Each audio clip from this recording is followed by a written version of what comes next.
with a letter that led to a series of jailhouse phone calls. This call is from a federal prison. On the other line, the well-connected FBI informant turned prison inmate serving hard time amid accusations he ran an underground sex cult from inside one of America's most elite college campuses. There's sex trafficking. To this day, people still struggle to grasp how he could move into his daughter's dorm and in short order exert near total control over her roommates and friends, escalating to extreme violence and unthinkable torture. Lay down. But now, Lawrence Ray says everything you've seen, read, and heard in countless headlines, documentaries, and even movies is all a lie. I was completely railroaded. Today, you'll hear from the convicted felon in his own words from inside a high-security federal penitentiary in Indiana. And I'm here as an innocent man. There are revelations of childhood trauma, Was it from your grandfather? military grandeur, I'm the one that actually did the agreement. high-level conspiracies, but zero remorse. I was there to listen to them. But now Ray wants you to listen to him. Nobody knows the whole story as well as I do. Some of it I think will shock you. In the special edition of Crime Files, Sex, Lies, and Terror, the Larry Ray tapes. Over the summer, I wrote to Lawrence Larry Ray because after years of our coverage, I couldn't get the story out of my head. It is so troubling, it is so bizarre, but it is also incomplete. I wanted the full story. On July 14th, he wrote me back, which was a total surprise since no one has heard from Ray publicly since his bombshell conviction more than 2 years ago on 15 federal charges. Charges he's now in the process of appealing. Still, he agreed to do an in-person interview, but the federal authorities wouldn't allow it, citing concerns for our safety. So we began recording hours and hours of phone conversations with his permission, 15 minutes at a time, because that's the prison rules. This call is from a federal prison. We first spoke just days after his arrival. Recording. Okay. Here at a high-security federal penitentiary in Terre Haute, Indiana. Hello, Tara? Yes. Lawrence Ray, how are you? But this was no normal transfer. For the first time, we're learning Larry Ray had to be moved from a Kentucky prison after being assaulted by a fellow inmate. Apparently, a guard spread the rumor that I was a child molester. That was it. I got attacked. Various lumps and stuff, and then a broken rib. It was clear from the moment I picked up that phone, he had a lot to get off his chest. I have not victimized anybody. I am absolute on that. And his obsession with former NYPD Commissioner Bernie Kerik, who he blames for his imprisonment.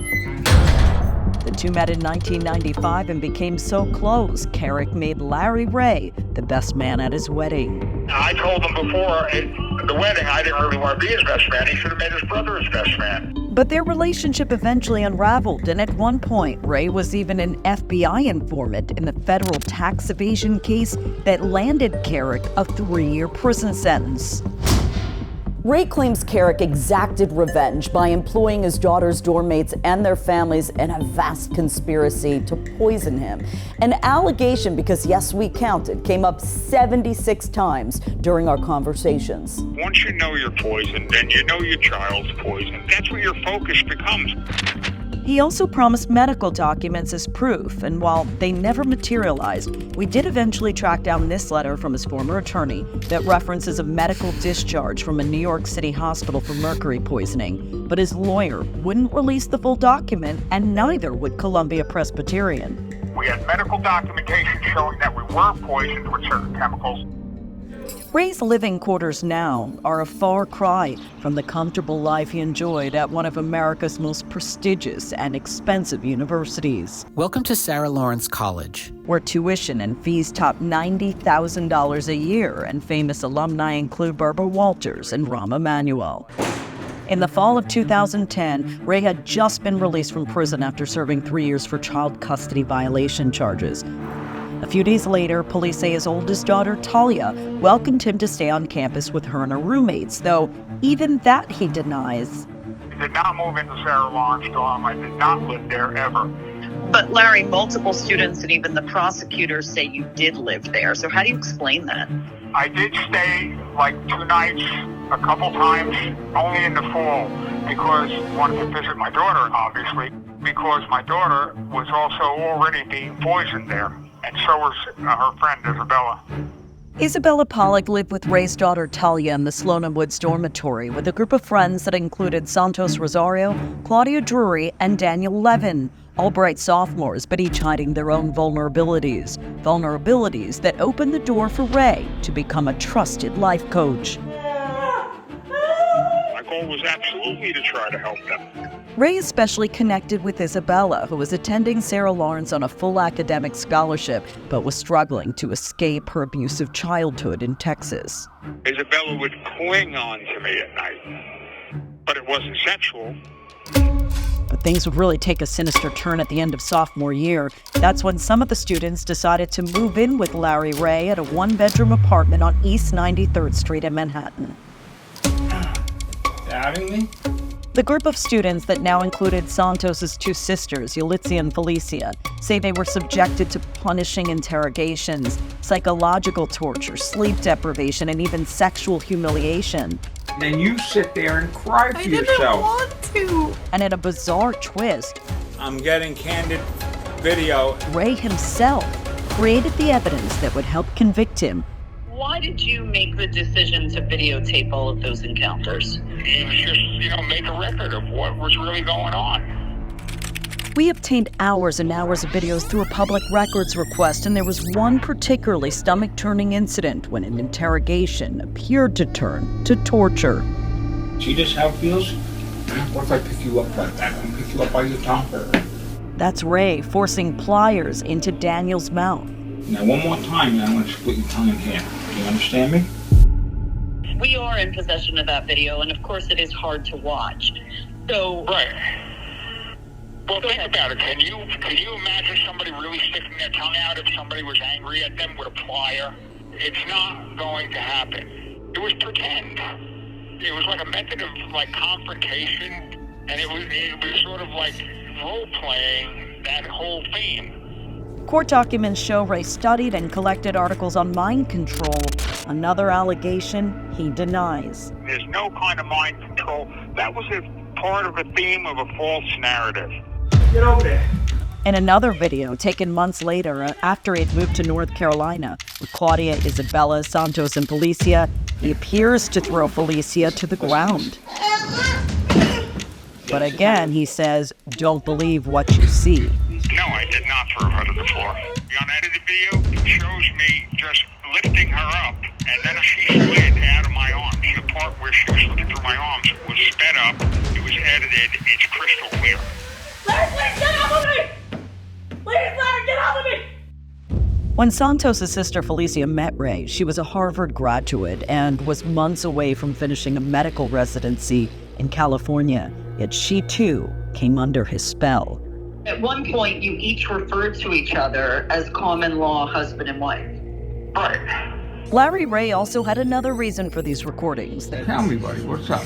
They captured the students falsely admitting to damaging property, which led to them draining their families' bank accounts to pay him back. They stole watches, jewelry, cash, broke computers. Then why did you continue to live with them? I would tell Santos to go home, and then he would come back the next day.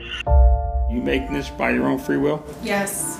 Then there's Claudia. She came to Sarah Lawrence as an aspiring attorney via Los Angeles, and she might be the most tragic story of all. Prosecutors say Ray sexually groomed and abused her into submission over years, ultimately forcing her to confess to an elaborate poisoning scheme. I never stopped poisoning Lawrence Ray.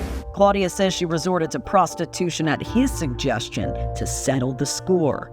Claudia estimated that she paid you $2.5 million that she earned from That's a lie. That's a lie. We told her we don't want your help, Claudia. We just want to know we're poisoned. She said, no, I did all this to you guys. I want to repair the damage I did. Larry, she was poisoning you. Right. Why do you think she felt so badly about it then? Why did she feel so bad? Who knows? The abuse culminating with a night of extreme torture and humiliation back in 2018 at the Gregory Hotel in Manhattan. Claudia testified Larry Ray tied her naked to a chair, covered her head with a plastic bag, and choked her to the point of passing out with a leash and collar. I never, ever tried to record you. Why should anyone believe you, Larry? Why would I make something so bizarre up? To what end, Tara? We weren't living any kind of good life, even with the money Claudia was giving us. You doubting me, Danny? No. You may think you know Larry Ray, the alleged sex cult leader who terrorized his daughter's roommates at Sarah Lawrence College. Larry Ray is a predator. But there's so much to his story that has not been told. They wanted me to help get Trump his casino and hotel license in Moscow. You have to realize at face value how crazy this all sounds. Tara, I lived it. I don't have to realize it. I know how crazy it is. Over the past few months, I've spent hours on the phone with a convicted sex trafficker, and as difficult as it is to believe, he says he has an explanation for everything. There's tons of lots of stuff in the media that's just lies.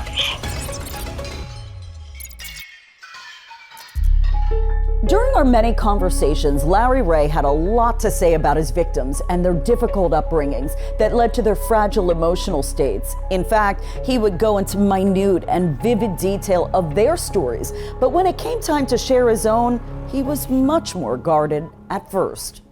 I grew up in Brooklyn. Nothing really stands out one way or the other. And what high school did you go to? Lafayette. What did you dream of becoming when you were in high school? I wanted to be an astronaut, but I love science. And what was your childhood like? I had friends. We played sports, normal stuff. But the more we talked, it was clear there were parts of his childhood that were anything but normal. My parents got separated and divorced when I was really young. I wasn't really close to my mother. There was a point where I think for 2 years I didn't even hear from her. And then we learned something even more troubling that Ray clearly was reluctant to share, involving alleged childhood sexual abuse at the hands of his maternal grandfather when he was only 5. There was some abuse, but it was short-lived. What impact do you think that had on you? It didn't. You never thought about your grandfather sexually abusing you? It was an incidental issue. And I don't really want to talk about it because it's a distraction from what we're doing. It's meaningless. It has no impact. You asked me if it had impact on me. I told you no. It doesn't. Were you ever able to tell anyone? That age, you really don't know that what you don't know it's wrong. You know what I'm saying? Ray's attorneys say his grandmother also physically and emotionally abused him while in her care, as his mother struggled with her mental health and bounced him around to homes across Brooklyn, White Plains, and New Jersey. Where would you sleep? On the floor. In other words, I was sort of outcast because mother's mother would tell me, you're the one that ruined your mother's life. And Ray says he also had to contend with undiagnosed ADHD. I think it really hit me in high school, except back then nobody really noticed it was ADHD. He managed to graduate high school, but not college, enlisting in the Air Force. Instead, where military records we obtained reveal he served for just 19 days. Why just 19 days? Because I had a high-frequency hearing loss, and they didn't pick it up when I went for the initial physical, and I wanted to actually be a pilot. And when they gave me another physical, they said that I shouldn't even been allowed in because of my high-frequency hearing loss. Somehow, Larry then landed himself a job on Wall Street. That's actually what I did, all through the 80s. You were able to get a job as a broker without a college degree? Of course. In fact, some of the people who have made the most money and wealthiest people who came out of Wall Street did not have college degrees. But it was the 90s where he told me he really made his mark. Even long before meeting his eventual nemesis, Bernie Kerik, Larry credits himself with negotiating peace deals on behalf of the U.S. government. I handled Mikhail Gorbachev for years.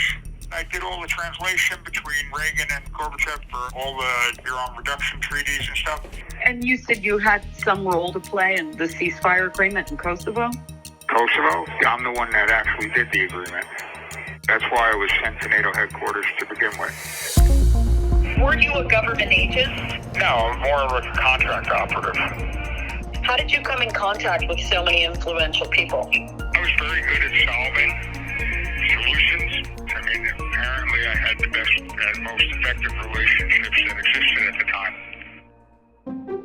We looked into those claims, and while U.S. officials many years ago credited him with assisting in ending the conflict, they say he was one of many who contributed. But his peacekeeping skills were not enough to save his marriage to the mother of his 2 daughters, Talia and Ava. What caused my marriage to unravel? We really didn't have a relationship. You know, my wife, I really wasn't a fan of how she treated Talia. Their marriage ultimately ended in an ugly divorce. I mean, there were allegations of affairs, abuse, arrest. But it wasn't long after Larry was released from prison, he landed at the front door of his daughter's dormitory at Sarah Lawrence College, only now revealing the tactics he used to ingratiate himself to a friend group. You get information, Tara, from somebody. You don't get it by force or control. You get it by how? How would you get it? You tell me. By control? By threatening? You won't get any information out of anybody that way. You have to be willing to be patient, listen to them. That's how you're going to get it. I mean, as far as I understand, I don't know any other way to do it. Did you engage in psychological conditioning of these students? Absolutely not. I listened to them. I was there to listen to them. I'll tell you, sometimes it was difficult to keep listening to them. But listening wasn't why the FBI showed up at his New Jersey home on February 11th, 2020. Lawrence Ray was taken out of here, arresting him on charges of sex trafficking, extortion, and more. If you're not angry, you don't have a soul. And 2 years later, a jury convicted him on 15 felony counts after just 5 hours of deliberations following a bombshell month-long trial. The judge took away our defense. I am absolutely innocent, Tara. That's what I heard from Larry Ray again and again over the past few months. He denies ever running a sex cult. It never happened. Profiting off prostitution, ever physically or sexually assaulting anyone. I never did any of that to anybody. He denies it all. The sex trafficking or anything else. Yet it took a jury less than 1 day to convict him on 15 felony counts. Your average person might take that as a sign of defeat. What was going through your mind? They're liars. Larry Ray is not your average person. They're doing just what they said they were told to do from the very beginning, Sarah. That was to hurt me, harm me in any way they could. It took 12 years from when Larry Ray first appeared inside a Sarah Lawrence dorm to when he appeared before a jury. But true to form, the drama continued right into the courtroom. 2 medical mysteries brought this headline-grabbing case to a standstill. Now we know what happened and Larry's explanation. You were taken away by an ambulance. What happened to you? Oh, I had a seizure. It had to come from the poisoning because I've never had those problems in my life until after the mercury poisoning. And there it is once again. He was poisoned, but the jury didn't believe he was the victim here, finding him guilty on all counts in a highly publicized month-long trial in the spring of 2022. Do you feel as though you got a fair shake? Absolutely not. The judge took away our defense. We never even put up a defense. He is now appealing his felony convictions, his lawyers claiming the evidence of sex trafficking and forced labor was insufficient. If there is any truth to the system, I absolutely should win the appeal. But a lot of lawyers aren't so quick to just defend you thoroughly. They're also afraid of the politics locally in their own arena. And while he doesn't have much faith in his lawyers, he claims he does have faith in God. I pray 3 times a day. It's a matter of not wanting to disappoint God. You want to do what's right. Is there anyone that you feel like you owe an apology to? No, as far as involved in this, no. Well, the students have said they were left in psychological ruin and that their lives were destroyed. No, it's just lies.